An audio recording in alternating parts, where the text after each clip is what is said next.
இறைவனிடம் நாம் பல கோரிக்கைகளை வைத்து வணங்குகிறோம்.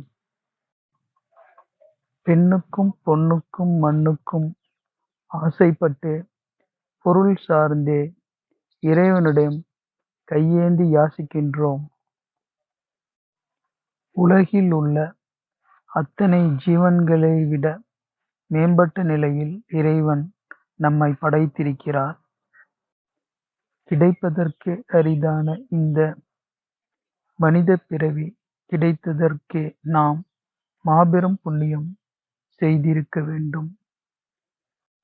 இப்படிப்பட்ட அரிதான இந்த பிறவியை அளித்ததற்காக நாம் இறைவனை வணங்க வேண்டும். இறைவன் இந்த மானிடப் பிறவியை அளித்ததற்கான நோக்கம் இறைவனின் அருளை பெறுவதற்காகவே.